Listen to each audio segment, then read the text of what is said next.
Now, we've an ITV News Central special to mark the retirement of presenter Bob Warman after 50 years on screen. I'm just the lad from Walsall who's done okay, but to give him this title of Mr. Midlands. I can't think of anyone else who deserves the title Mr. Midlands more than Bob. Here is a guy who was on the television every single night, but who is rooted in our communities. The day wasn't the same. If he wasn't there, he had to be there. He's a posh boy, so you don't have to talk in a thick Brummie accent to present the news in the Midlands. We used to tease him and say he looked just like Roger Moore. He does have a bit of class about him, if I'm absolutely honest. He's been a part of everybody's life, really, for all these years. Personally, say he looks good on telly as well. Bob Warman, Mr. Midlands, because he really is.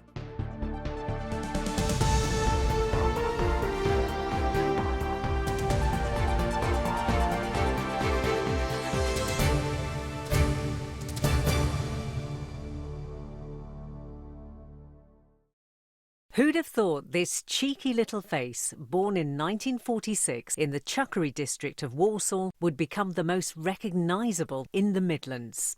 If he'd carried on his chosen career in civil engineering, we'd have never known the name Bob Warman. But his older brother Mike's job as a newspaper journalist seemed far more exciting, and the young Wrekin College graduate wanted in.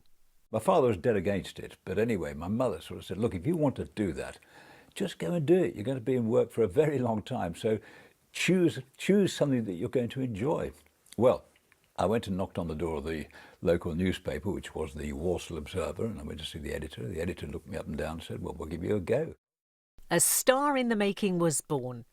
A few years later, his work was being heard instead of read when he moved to BBC Radio Birmingham.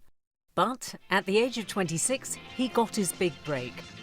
A reporter was leaving ATV Today, and television turned out to be just the job for Bob. Bob came in 1973, and one of the main reporters there was Sue J, who described him as he arrived as the Adonis, which is Greek mythology, for a youth with remarkable beauty. And we thought, hey, Roger Moore's arrived. I mean, there was a similarity there, but what a great professional he turned out to be. The way he presents the shows, the news and everything, like, he's always smart. The way he tells things, he Explains it really well. He's down to earth and that, indeed. Just seeing him, made it feel like ITV was home for him. But there was a lot to learn. To visually explain this story about new houses being built only 12 feet wide, Bob nipped down to the hardware store and bought some wooden stakes and a mallet. It's proposed to build 14 of these houses, and they'll be the narrowest built in this city since the last century, when we were used to the back-to-back terraced houses. What I had accidentally done, or inadvertently done, was done the job of a props man who should have been out there with the stakes and the hammer and so on. And as it went through the rehearsal, somebody spotted that, a union leader, and he said, hey, we're not having that. You didn't call that a props man, did you? It's blacked. The whole programme was blacked. Lesson learned. But when IRA bombs exploded in 2 Birmingham pubs in November 1974, he was one of the first reporters on the scene and broadcast live into the national news at 10. In a way, it was Birmingham's Twin Towers moment. The shock of it hit me later, not at the time, because you got a job to do. It's about bloody time we did something about it, that's all I could say about it. About time the ordinary people did something. But it's afterwards when it hits you, and of course, here we are 48 years later, and we're still raking the coals of the Birmingham pub bombings. After a stint at Yorkshire Television, where he launched the country's first breakfast TV service, well, good morning from Calendar on this historic day for us. Bob was back in Birmingham and found himself taking over from longtime frontman Derek Hobson. Bob Warman reporting there. Good evening. That was part of the big celebration for the 3000th edition of Crossroads. And by the way, the programme's producer tells us that recordings of Crossroads through the years have used up 130 miles of videotape. That's enough to stretch from the door of the Crossroads Motel to London. What a gem of information. You can read the news in front of the mirror, for ages and ages to try and get it right. But nobody can train you for the very first time. That little red light goes on top of the camera and you know you are live to an audience of hundreds of thousands of people. So it's nerve-wracking. Joining him was a face he'd known for many a year. We both got to know each other. We were both in short trousers. Bob was taller than me then, and he still is. Nick Owen was at Kingsland Grange Prep School in Shrewsbury at the same time as Bob. The pair were close friends, and they revisited the school together in 2015. Yeah, where's your tie? Where's your tie? No, it was too tight. I was lucky enough to have a transistor radio when there weren't many around then. And Bob was desperate to borrow it to listen to Radio Luxembourg in his dormitory at night. So I said, well, I want to listen to it. And he said, I'll give you a record. So he gave me a pop record by Cliff Richard, Travelling Light. I've still got it, let's put it that way. That was the first ever record I ever had. I didn't even have a record player then. That's how I got my first record, from Bob borrowing my radio. Are you giving it back to me now? No. Got no bags and baggage to slow me down. By the late 1970s, Bob Warman was a household name, on TV almost every night and well on his way to becoming Mr. Midlands. Travelling light, travelling light. He's got a calm nature about him and he delivers the news, no problems. He's a great presenter, someone that I've seen throughout my childhood. Love the guy, absolutely lovely. He's been there a long time. Yeah. Ever since we've all been grown up with him. I'm sure I used to rush home from school to watch Bob on ITV as it was, ITV Central. I'm sure. I thought it was a lot longer than 49 years. He seems as if he's been on our telly forever. In those 49 years, Bob has shared his news desk with many what he jokingly calls screen wives. I've had the pleasure of his company in the studio for the last 12 years, but two of his past co-presenters recently met up to chat about old times and, well, about Bob. Well, we did the very first Central News together and it was an hour-long show. Hello, ladies and gentlemen. The toast is Central News. There was birthday cake, there were candles, lots of people blowing poppers and streamers going on. It was chaos, but it was fine because I knew that even if things had gone wrong, he'd just fill and keep going. And that was really reassuring to somebody who'd not done much of presenting live before. And by the end of it, we became really good pals, really. He is so lovely with everybody. So he'd make that one person feel very, very special. And I think that's probably the secret to his success. And for me, working with him, even though I used to work with him 5 days a week, he would greet me like he was so thrilled to see me. I don't think I've ever had a man looking at me like that, but he already was. A lot of it comes down to humour. If you can sort of feed off each other and you get the right sort of lines of humour, it works through. It works through the camera to the audience, and they know that these are people who like each other and enjoy each other's company. In reality, Bob is a complete nightmare. No, I'm just joking. In reality, or the Bob Warman that we know and love in our office is probably even better than the one viewers see on screen. We have a sort of synergy that sort of links together. We sort of think about the similar sort of things. It's great that we can sit here and pretty much put the world to rights. We've told each other's various stories about our lives and a few secrets. Many a time I've been downstairs in the studio and we've continued pretty much what we've been talking up here downstairs as well. And the audience, you know, I think they've seen a few times that we've burst into fits of laughter. Of course, I remember the 80s, and well, I hope things have changed. Is that 1880s? Oh. Steady. Oh, come on. I do apologise, Bob. I do apologise. So you should. But with age, as they say, comes experience. And Bob has always been keen to share his with the newer members of the team.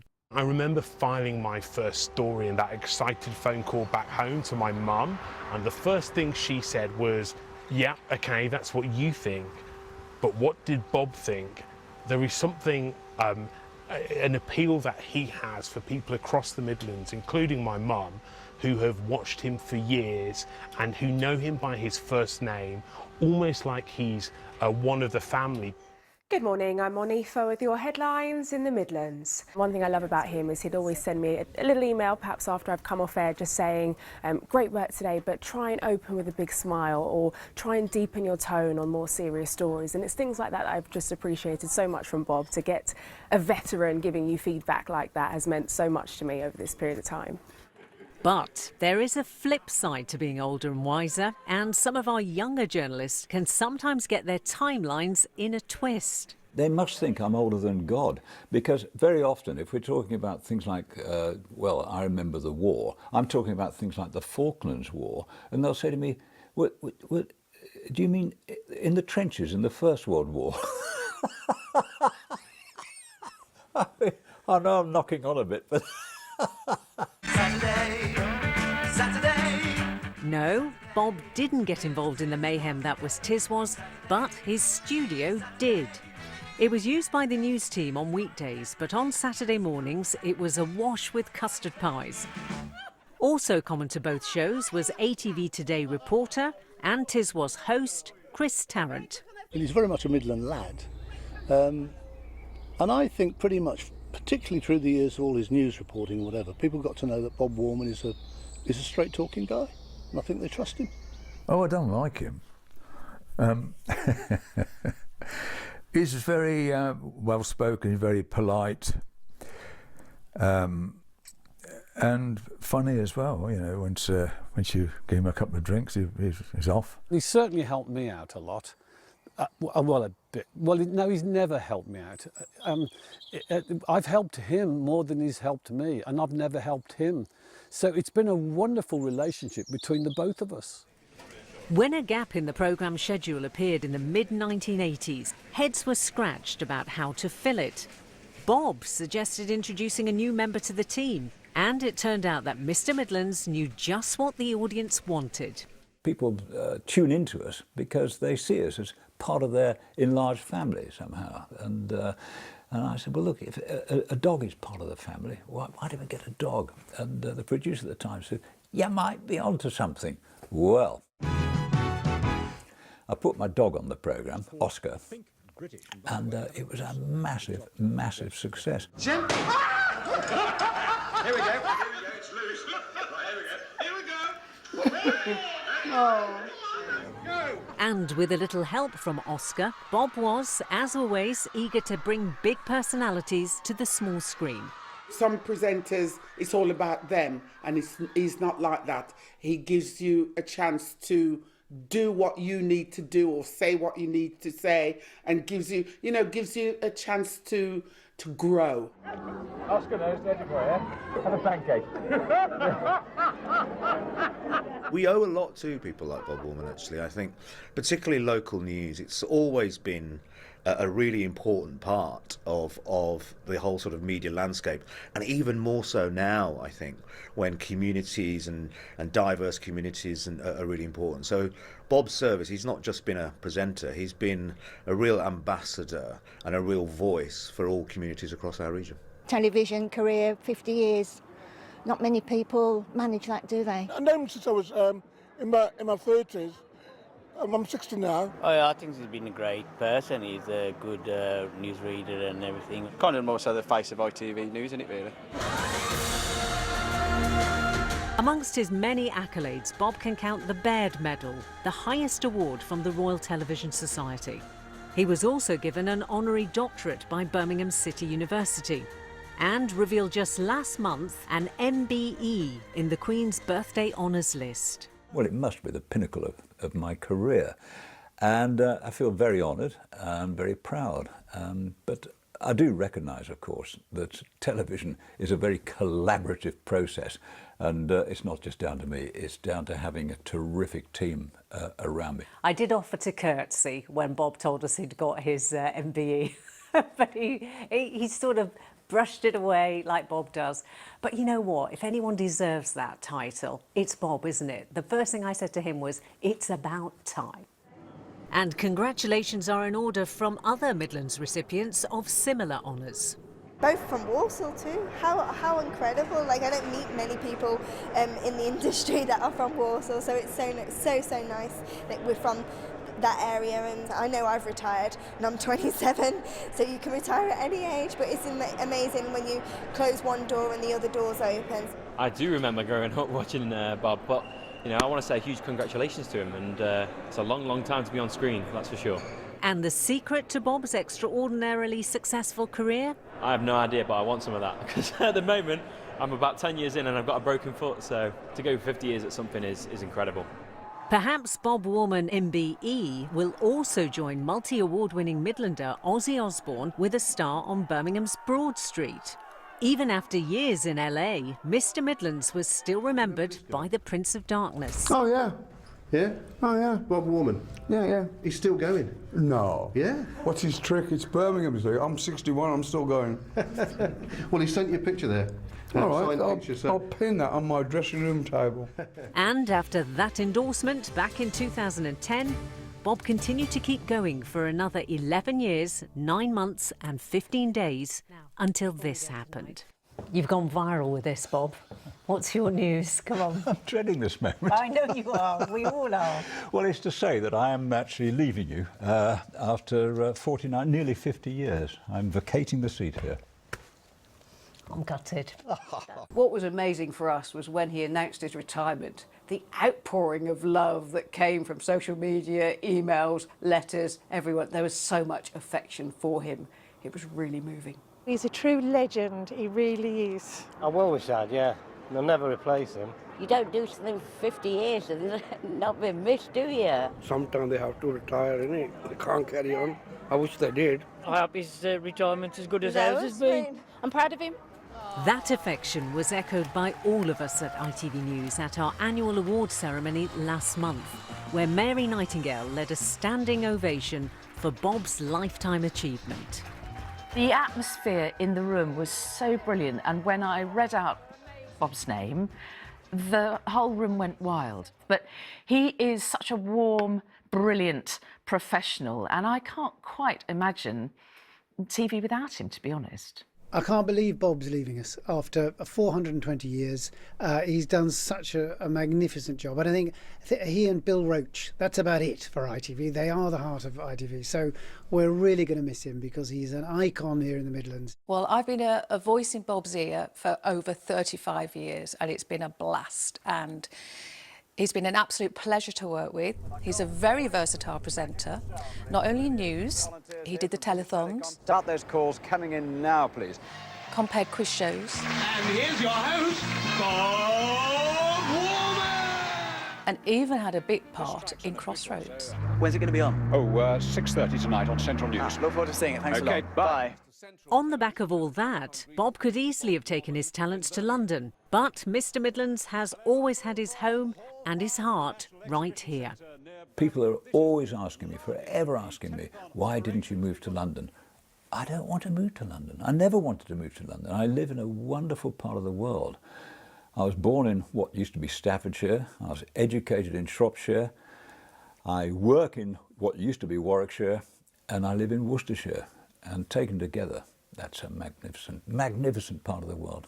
So Mr. Midlands plans to stay where he belongs, even though he's made his last appearance in our living rooms. Or has he? I just wonder whether there's little spots where he comes on and does, not cameos, but guest appearances, or does he guest show on special occasions? Oh, they'll have to kill Bob with a stick. I mean, he'll be around when he's 250. He's the James Bond of TV, isn't he? Maybe sometime. Nobody does it better. You know, the old days can't have been so bad, can they? Makes me feel sad for the rest. Pesky Robin, never on time. Nobody does it half as good as you. Baby, you're the best. Baby, you're the best.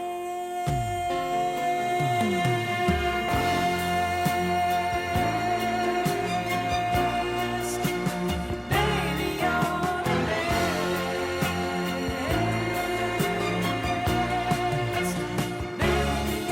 the best. To be able to work in a job for so many years and arrive on a Monday morning thinking, I wonder what's happening today. It's going to be different. It's going to be different from yesterday. It's like every day arrives like a bright new pin. And there are not many jobs can give you that sort of satisfaction. It's going to be really sad. I don't want any filling up now. I don't want any emoting. Oh, I think you're crying. I think you're crying. His journalism and broadcasting is as good in the 2020s as it was all that time back in the 1970s. He's been a consistent presence on our screens, a great champion of the Midlands. He's going to be enormously missed by viewers and colleagues alike. He will be missed. I'm sure the especially people of our age that have grown up with him will miss him, of course. In this world that we're in at the moment with so many uncertainties, Bobo's been there. And yeah, he will be missed, and he'll be a very hard act to follow. ITV News Central, good afternoon. Most of my friends, they're all retired. They're all having a good time, and I want to join that gang. I think the greatest compliment I would pay anybody, and I'll pay to him, is he's a proper professional and a great bloke. Even when I went shopping, someone said to me, I can't believe it, I'm beside myself because Bob's going. And they asked me, could they have the last script that Bob reads signed? To achieve that longevity and that much respect and that much love and warmth for this figure in the corner of your room every night takes a lot of years of hard graft. Just because he's not on the telly anymore locally, people won't forget him. They won't forget him. The thing I miss most is the people around me. It has been like having a huge family over the years. I really will miss them. I'll miss my colleagues. I'm sure he's going to be involved in quite a lot of stuff. A lot of people will be calling him to do stuff, including me. I want him to do my eulogy. That would be a real compliment to me. Unfortunately, there's no money involved, so he probably won't do it. Everyone I've spoken to about Bob retiring, and everyone's coming up to me and saying to me about him giving up the job, will say it won't be the same without him. He'll, without a doubt, remain in everybody's hearts, and I'm sure we'll all remain in his heart. We won't forget old Bobo. I think he's a legend, as they say. He has a very special place, not only in Midlands broadcasting, but in Midlands life more broadly. Everyone knows who Bob Warman is. Bye-bye. 5, 4, 3, 2, 1, 0. When I walked out of the door for the last time, I did have a regret. And that regret was that I wish I was 26 years old and I could do it all over again.